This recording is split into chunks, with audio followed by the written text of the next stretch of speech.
आदिवासी व कांग्रेस नेता जीवनलाल ठाकुर की जेल में संदिग्ध मौत का मामला अब और भी गर्माता जा रहा है।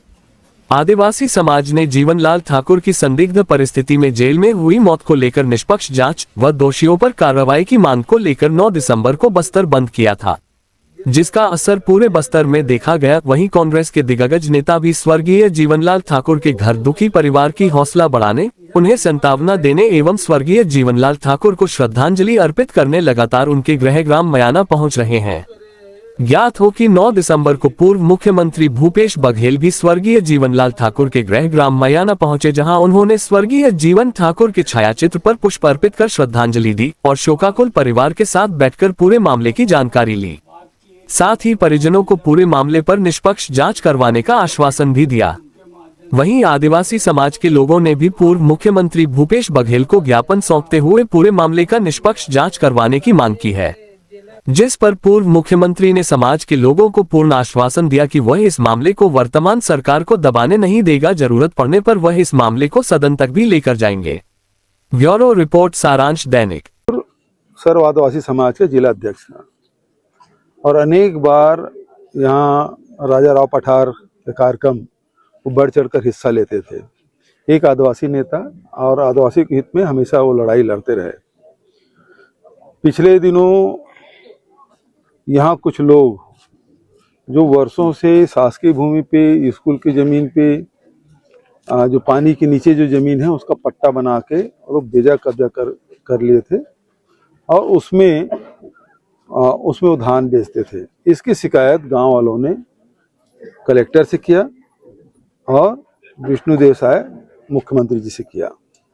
उसकी जांच तो हुई नहीं, लेकिन उसकी आवाज दबाने के लिए इसके पास जो ग्राम सभा से पारित प्रस्ताव है उसके अनुसार एसडीएम ने उसको वनाधिकार का पट्टा दिया हुआ था और ऐसे नहीं कम से कम 100 लोगों को यहाँ पट्टा मिला हुआ है, लेकिन टारगेट करके केवल 3 लोगों को जेल भेज दिया गया और वहाँ खाने पीने को नहीं मिलता था, इलाज नहीं होता था, उसके स्वास्थ्य लगातार बिगड़ रहा था। बाप बेटा दोनों ही एक बैरक में थे, फिर प्रताड़ित करने के लिए दोनों को अलग कर दिया गया और स्थिति ये कि जब स्थिति बहुत खराब हुई तो इसको रातों रात वो रायपुर केंद्रीय जेल भेज दिया गया और 2 दिन बाद उसकी मौत हो गई। ये जो मौत है, सीधी सीधी सी बात है, ये भारतीय जनता पार्टी की सरकार और भारतीय जनता पार्टी के नेता, इनके कहने पर उसको इलाज नहीं मिला और उसके लिए ये हत्या है और हत्या के दोषी सरकार में बैठे हुए लोग हैं। और इसके लिए जांच कमेटी हमारे कांग्रेस पार्टी ने बनाया, जिसमें अनिला भेड़िया जी, अंबिका मरकाम जी, सावित्री मंडावी, ये सब लोग जांच करने आए हैं। मैं भी परिवार वालों से मिला हूँ, उसकी पत्नी से, उसके बच्चों से, उसके भाई से, सबसे मेरी मुलाकात हुई और सब लोग यही कह रहे हैं कि ये दुर्भावनावश कार्रवाई की गई और उसके कारण से इसकी मौत हुई। आगे क्या कुछ कार्रवाई आप लोगों की तरफ से क्या कुछ? हम न्याय की उम्मीद करते हैं।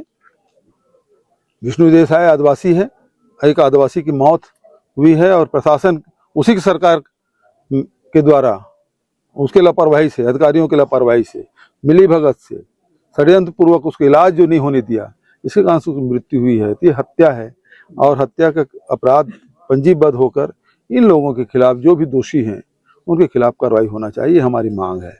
और अभी आने वाले विधानसभा सत्र है, इसमें भी हम लोग इस मामले को उठाएंगे पुरजोर से।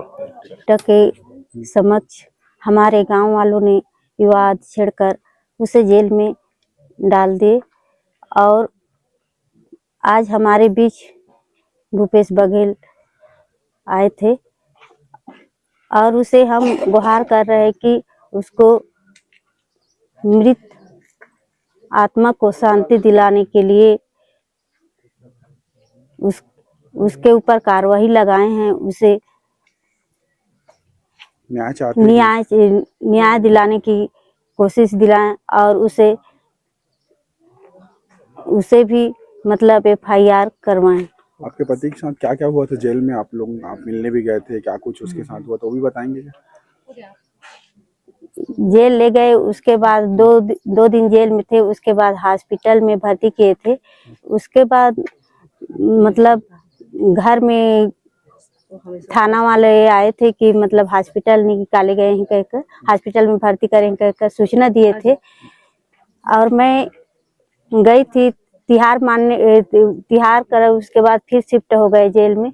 उसके बाद मैं घर आए और दूसरे बार तिहार रखने के बाद 2-3 दिन के बाद फिर शिफ्ट किए थे। उसके बाद भी सूचना दिए थे कि हॉस्पिटल में भर्ती किया है कहकर। तो मैं दूसरे बार भी हॉस्पिटल गई थी और ऐसे ठीक थे, मतलब वो शुगर पेशेंट थे और इंसुलिन लेते थे और उसका खाना पीना सब ठीक था उस समय। मैं ठीक हूँ, चिंता करने की कोई जरूरत नहीं है कर बोल रहे थे। जब इसके साथ 8 लोग थे, फरारी थे, और उनका जब जमानत के लिए जब हाई कोर्ट में लगा और 2 का जमानत हो गया और 3 लोग बाकी थे, तब उसके बाद ही इन्होंने प्रताड़ित करने की प्रेरणा की जेल में, क्योंकि उन्हें खाना वाना के लिए शायद तरसाए होंगे, इसलिए तो ऐसा हुआ है। और ना ही हमें, ना कोई घर वालों को, ना कोई जानकारी दिए, ना कुछ नहीं दिए जब तीसरे बार तबीयत खराब हुए तो। और उसके बाद मतलब इलाज के लिए मेकाहारा में रायपुर भर्ती कर दिए कहकर बोल रहे थे, लेकिन वहाँ मेकाहारा में भर्ती नहीं की, पहले तो उसे सेंट्रल जेल में रायपुर में भर्ती कर दिए उसकी तबीयत खराब होने के बाद, और ना ही कोई पता नहीं दिए। जब सोमवार को बच्चे लोग मिलने के लिए गए तब वहाँ बच्चों को पता चला, तब उसके बाद हम लोगों ने हड़बड़ाए, तब उधर पता किए तो मतलब 2 तारीख के जेल ले गए थे और 4 तारीख के साथ भर्ती किए थे हॉस्पिटल में, और उसी दौरान मौत हुआ। और उसी दिन मतलब शाम को 5 बजे यहाँ पर मतलब रायपुर से मतलब नोटिस आए थे कि खत्म हो गए ऐसे कर। 12 अक्टूबर को मेरे पिताजी को पुलिस वाले गिरफ्तार करके न्यायिक रिमांड में जेल भेज दिए थे, और तब से वो वहीं थे, और 2 बार उनको हॉस्पिटल भी रिफ़र किया गया था। और हम लोग सोमवार को जब गए वहाँ 1 तारीख को, तो वहाँ पता चला कि मेरे पिताजी की तबीयत बहुत ज़्यादा ख़राब है और वो चलने की स्थिति में नहीं थे। और फिर हम गुरुवार को जब गए ना, तो हमको पता चला पुलिस वालों के द्वारा कि उनको तो रायपुर जेल रिफ़र कर दिया गया है। तो 2 तारीख को उनको रायपुर जेल रिफ़र कर दिया गया है, लेकिन उसकी सूचना हमें अभी तक नहीं मिली। और 4 तारीख को शाम को 4 बजे सुबह 4 बजे उनको हॉस्पिटल रिफ़र कर दिया मेकाहारा। तो जब 2 तारीख से लेकर गए थे तो उन घर को सूचना भी नहीं दिए थे, और 4 तारीख को उनका शाम को 5 बजे पुलिस वालों द्वारा सूचना मिला कि उनका निधन हो गया है। क्या कुछ चाहते हैं हम? अब हम लोग इसमें जितने भी अधिकारी की लापरवाही है या फिर जो कुछ भी इसमें संलिप्त है, उन पर कड़ी कार्रवाई चाहते हैं। आप लोग से पैसा की डिमांड भी करते थे, क्या कुछ था? कौन पैसा मांगता था? डॉक्टर मेरे को फोन करता था वहाँ का जेल का, पुरुषोत्तम लाल वर्मा। वो बोलता था कि आपके पिताजी कुछ बताए हैं क्या ऐसा करके। जब उनको पहली बार लाए थे तो मैं उनको 1000 रुपया दिए थे, दूसरे बार जब फिर शिफ्ट किए तो फिर 5000 रुपया और दिया था। और फिर उसके बाद मेरे को उसके बाद जब ले गए थे, अंदर चले गए थे, फिर मेरे को बार बार कभी कभी फोन लगाते थे कि कुछ बताए हैं क्या ऐसे करके। तो मैं कुछ नहीं मालूम मेरे को, ऐसे करके मैं उनको बोलता था। ठीक।